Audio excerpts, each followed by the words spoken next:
우리에게 주시는 하나님 말씀, 전도서 4장 1절에서 12절까지 말씀입니다. 교독하겠습니다. 내가 다시 해 아래에서 행하는 모든 학대를 살피어 보았도다. 보라, 학대받는 자들의 눈물이로다. 그들에게 위로자가 없도다. 그들을 학대하는 자들의 손에는 권세가 있으나 그들에겐 위로자가 없도다.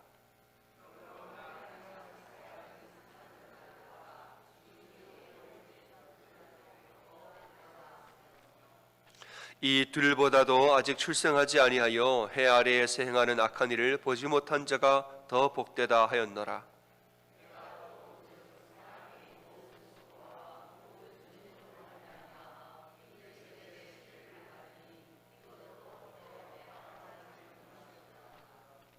우매자는 팔짱을 끼고 있으면서 자기의 몸만 축내는도다.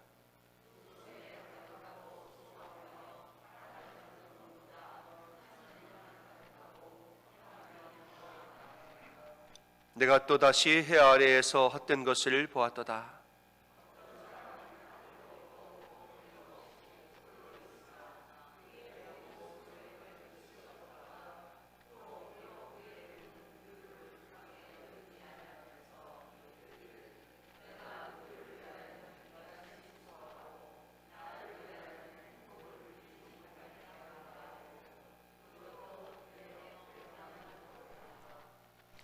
두 사람이 한 사람보다 나음은 그들이 수고함으로 좋은 상을 얻을 것임이라.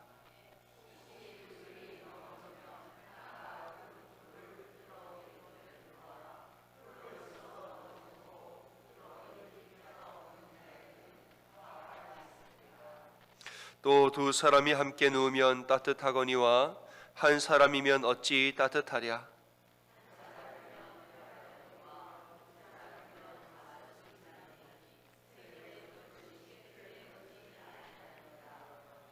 아멘. 할렐루야. 아멘. 우리 주변으로 전후 좌우에 오늘도 승리하셨습니다. 인사하겠습니다. 오늘도 승리하셨습니다. 오늘 잠언 말씀에서 전도서 4장 말씀에서는 해 아래에서 일어나는 슬픈 일들에 대한 현상을 말하고 그에 대한 대안을 제시하는 말씀을 우리가 봅니다. 먼저 1절에 보면 이 지혜자는 학대받는 사람을 봅니다. 권세가 많은 사람이 권세 없는 자를 학대하는데 이 학대로 인하여 눈물을 흘립니다. 많이 슬퍼해요. 이거보다 더 아픈 장면은 이 눈물을 흘리는 사람을 위로하는 자가 없다는 사실이죠. 학대받는 고통보다 더 슬픈 것이 그의 고통을 알아줄 자가 없는 것. 세상이 그러한 것을 보고 참 왜 저럴까 한다는 거죠. 이 학대가 얼마나 심했으면은 지혜자가 말하기를 차라리 산 자보다 죽은 자가 낫겠다. 또 죽은 자보다는 아예 태어나질 않아서 저걸 아예 보지도 않은 사람이 더 낫겠다. 이런 말 하죠. 4절에서는 시기와 경쟁을 봅니다. 재주가 많아서 열심히 사는 사람이 있는데 주변에서 그를 그렇게 시기한다는 거죠. 뭔가를 열심히 하는 사람 아주 시기를 하고 그 다음엔 우매하여 게으른 자는 팔짱을 끼고 아무것도 하지 아니하느니라. 이건 관계에 대한 문제예요. 이제 참 이상한 것이 열심히 살고 잘하면 시기해요. 근데 아무것도 안 하고 게으르면 욕을 합니다. 그렇잖아요? 지혜자가 이걸 본 거예요. 그냥 재주가 많아 열심히 하는 사람 시기를 하고 팔짱 끼고 아무것도 안 하는 사람 또 욕을 하고. 이 관계라는 것은 어떻게 살아도 쉽지가 않다는 거죠. 8절에서는 외로운 부자를 한 명 봅니다. 어떤 한 부자가 있는데 물질은 많으나 거기 아들도 없고 형제도 없더라. 그건 외로운 부자인 거죠. 그래서 자신의 이 부유함을 족하게 여기지 아니하고 도대체 내가 여지까지 누구를 위해서 이 돈을 벌었나? 나는 하나도 행복하지 않다. 외로워한다는 것입니다. 이 지혜자는 지금 사람 사는 세상에서 일어나는 일들을 지금 보고 있습니다. 가진 자가 못 가진 자를 학대하는 세상, 학대를 당하는 사람을 아무도 위로할 자가 없는 이 세상, 서로 그냥 시기하고 질투하고 경쟁하고 다른 사람 판단하고 욕하는 이런 세상들, 여기서 나고와에서 어떤 사람 팔짱 끼고 아무것도 안 하는 그런 모습들. 근데 또 이런 치열한 경쟁을 두고 부자가 됐다 한들 주변에 아무도 없어 의지할 자가 없는, 불행하다 하는 이런 사람들. 이런 세상을 바라보면서 이 지혜자는 해 아래에서 일어나는 일들은, 특별히 하나님과 상관없이 인간적으로 하는 모든 일들이 사실은 허무한 게 아니냐, 이런 말을 하는 것이죠. 그리고 더불어서 우리에게 제안을 하는 사실이 9절 이하에 나오는데, 어떤 세상을 제안하느냐? 더불어 함께 사는 세상을 우리에게 제안합니다. 세상은 어떻게 해도 쉽지가 않으나 이런 험한 세상을 우리가 살 길은 더불어 함께 사는 것이다. 9절 이하에 말하죠. 두 사람이 한 사람보다 나음은 그들이 수고함으로 좋은 상을 얻을 것입니다. 혹시 그들이 넘어지면 하나가 그 동물을 붙들어 일으키려니와 홀로 있어 넘어지고 붙들어 일으킬 자가 없는 자에게는 화가 있으리라. 또 두 사람이 함께 누우면 따뜻하거니와 한 사람이면 어찌 따뜻하랴. 한 사람이면 패하겠거니와 두 사람이 맞설 수 있나니 세 겹줄은 쉽게 끊어지지 아니하느니라. 여러분, 이 사실을 믿으십니까? 아멘. 사람들은 서로 공격하고 시기하고 다들 외롭게 삽니다. 그 인생은 허무한 것이죠. 그래서 하나님 우리에게 이 세상을 우리가 살 수 있는 방법은 더불어 함께 사는 거라고 말하고 있습니다.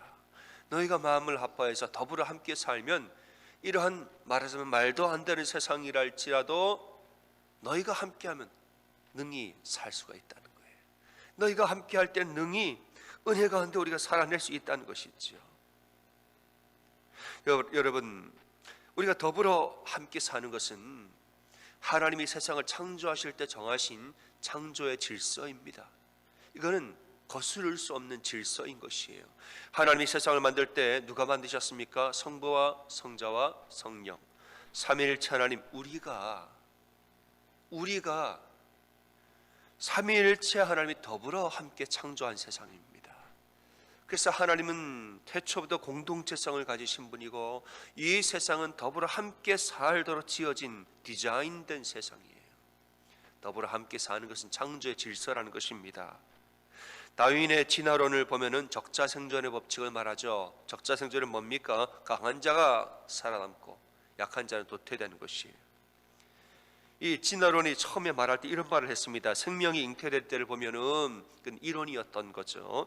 생명이 잉태될 때 남자의 수억 마리의 씨가 들어가면은 그 중에서 가장 힘세고 가장 빠른 놈이 한 놈 가서 잉태가 되는 거라고. 여러분, 그런 걸 말 많이 듣지 않았습니까? 저도 옛날에 책에서 그렇게 읽었어요.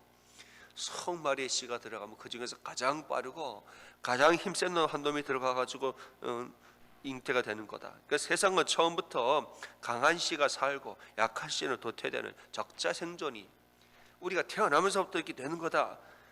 저도 그걸 읽었다고요, 옛날에. 근데 과학이 발달하면서 그 현상을 직접 관찰하게 됐습니다. 관찰했는데 그게 아니라는 사실을 알게 됐죠. 뭐냐? 협동의 원리를 알게 됐습니다. 실제로 관찰을 했더니 협동의 원리였다는 거죠.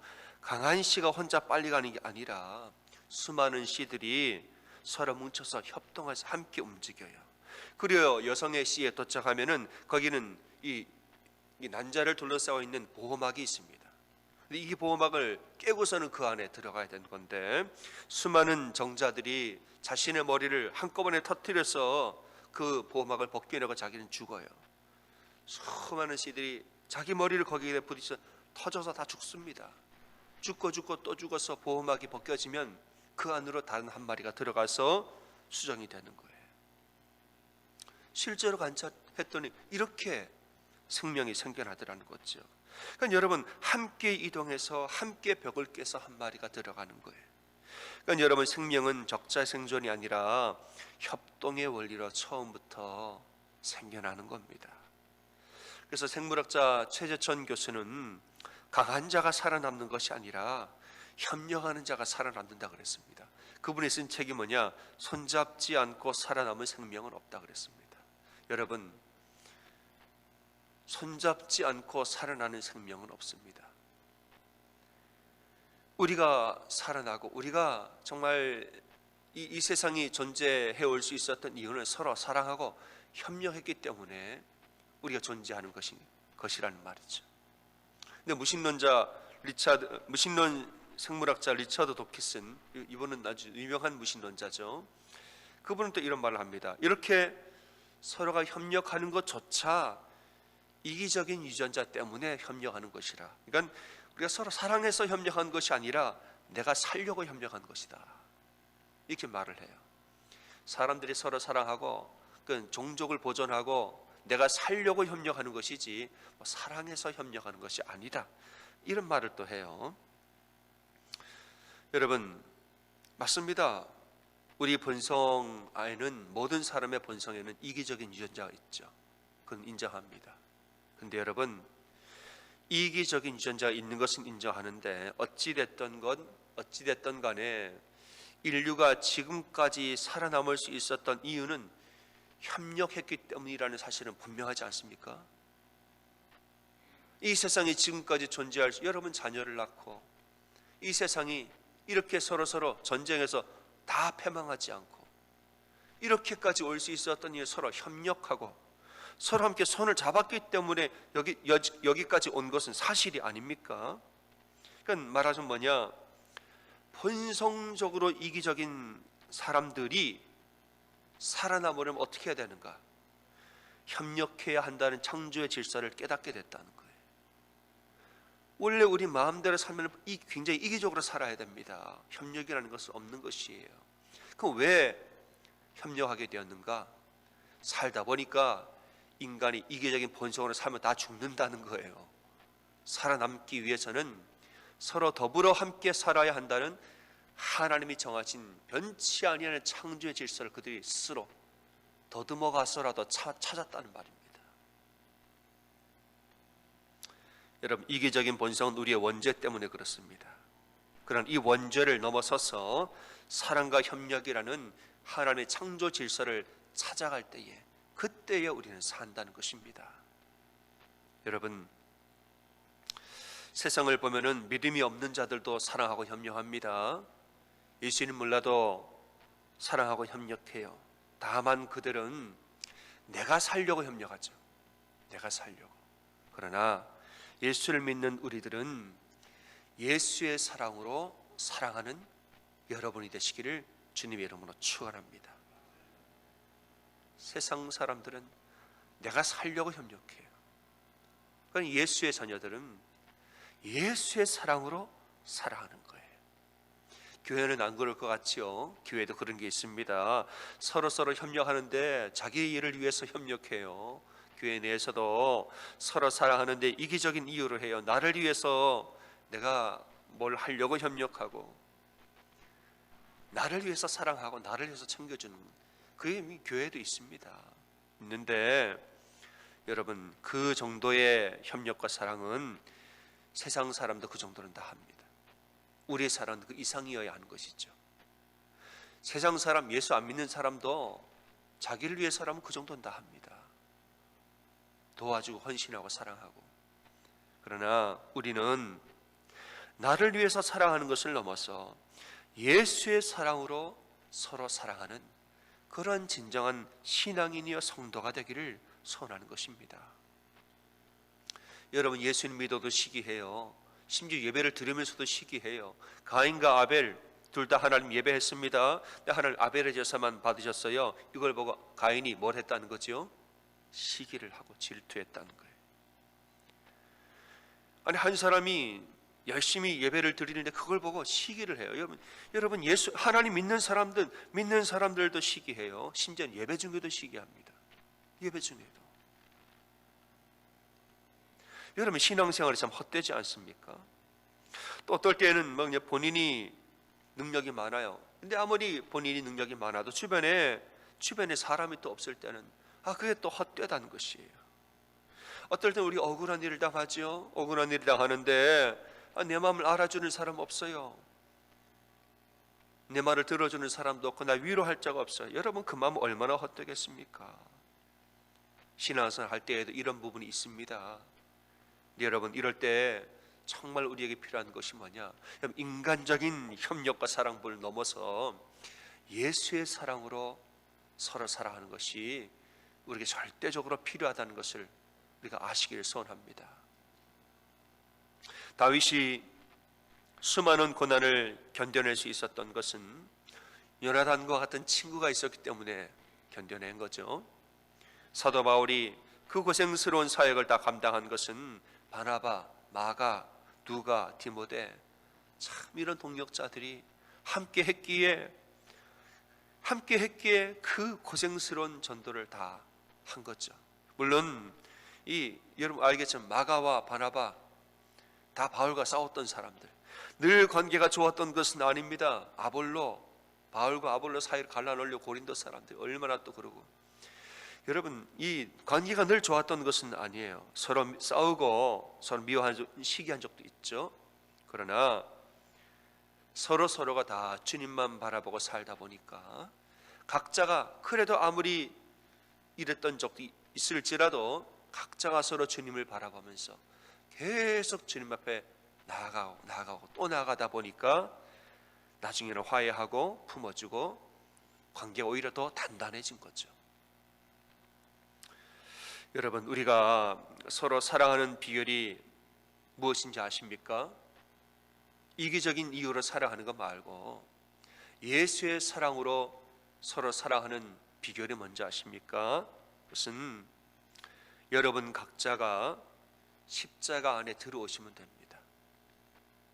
여러분 한 분이 한 가지만 제대로 하시면 돼요.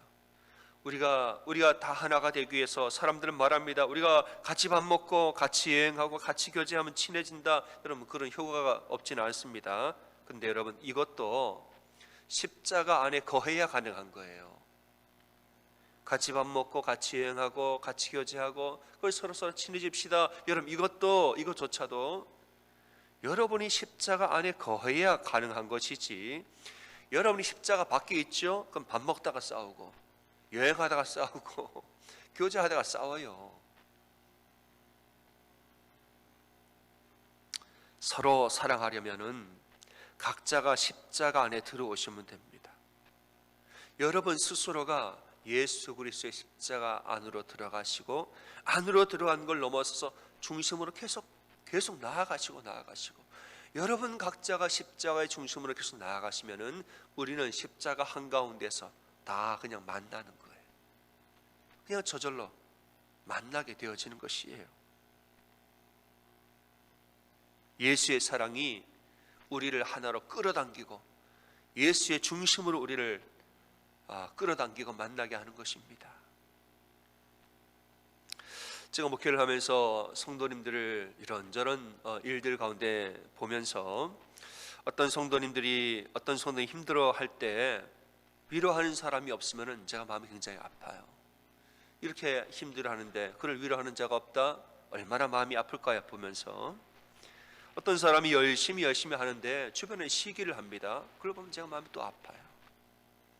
경쟁하거나 누구를 또 뭐 한다 판단하고 그런 말을 듣는 것도 참 마음이 아픈 일이에요. 또 어떤 사람은 주변에 사람이 없고 홀로 지내는 그런 경우도 보는데 여러분 이것도 마음이 아픈 일이에요.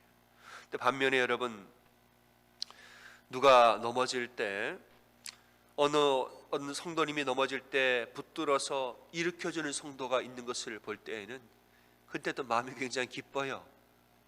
누가 힘들어서 낙담하고 시험에 들거나 혹은 신앙에 지금 왔다 갔다 지금 힘들어하고 하는데 찾아가서 그를 일으켜주고 붙들어서 중보하고 그런 사람이 있는 것을 얼마나 사랑스럽고 얼마나 아름다운지 모릅니다.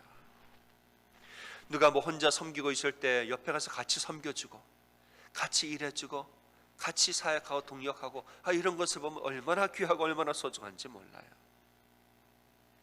근데 이 모든 것을 여러분 자기의 유익을 위해서 내가 돋보이고 내가 살아남으려고 이기적인 마음으로 하는 것이 아니라 예수의 십자가 사랑으로 그러한 사랑의 동기로 이 모든 것을 하는 것을 보면 얼마나 귀한지 몰라요. 목사님 그래도 주님 뜻이 그게 아니잖아요. 주님 사랑하라 하셨잖아요. 주님 말씀대로 해야죠, 순종해야죠 이러면서 사람들을 사랑하고 함께 협력하고 더불어 함께 하기를 바라는 그 모습들을 볼 때는 얼마나 아름다운지 모릅니다. 여러분, 목회자의 마음이 그러하면 하나님 마음은 오죽 그러하시겠습니까? 하나님 그런 모습을 사랑하세요. 여러분, 모든 사람은 다 장단점이 있습니다. 장점만 있는 사람도 없고 단점만 있는 사람도 없습니다. 다 사람은 장점도 있고 단점도 있고 다 있어요. 우리가 서로 시기하고 다투는 이유는 어쩌면 그 사람의 단점 때문이 아니라 나 때문일 수도 있습니다. 저 사람이 그렇게 했기 때문에 우리가 시기한다. 그 문제가 아니라 내 문제일 수가 있는 거죠. 나 자신이 십자가 밖에 있기 때문인 것입니다. 마찬가지로 여러분, 우리가 서로 사랑할 수 있는 열쇠도 그 사람의 장점이 많아야 내가 사랑하지가 아니라 나 자신에게 있습니다. 내가 그 사람이 잘해야 우리가 하나 되는 것이 아니라 내가 십자가 안에 거해야 우리가 하나가 된다는 것이죠. 그 열쇠는 남에게 있지 않고 나에게 있습니다. 그 사람은 그 사람에게 올려드리고 나는 나대로 십자가 안에 들어가고 십자가의 중심으로 나아가려고 무척 애를 쓰고 기도해야 되는 것입니다. 사랑하는 여러분, 여러분 곁에 있는 한 사람 한 사람을 다 소중하게 여기시길 바랍니다. 문제보다 존재가 귀하다 그랬습니다. 여러분 맞습니까? 문제보다 존재가 귀해요. 여러분 주변에 있는 사람들을 존귀하게 여기시고 소중하게 여기세요. 우리는 다 그들과 함께 더불어 살아가야 될 존재지, 이것 떼고 저것 떼고 이 사람 끊고 저 사람 끊고 나한테 안 맞는 사람 다 떼고 나 외로워요. 그렇게 하지 마세요. 서로가 다 울퉁불퉁하고 못난 것도 있고 뭐하고도 하지만은 그래도 존재가 귀해요. 그들을 존귀하게 여기고, 그래도 내가 이런저런 모습도 보지만은 주님 내 눈이 감겨지게 도와주소서. 내 눈이 감겨지게 좋은 것만 보게 하시고 좋은 장점을 생각하게 하시고 그를 귀하게 여기게 하소서.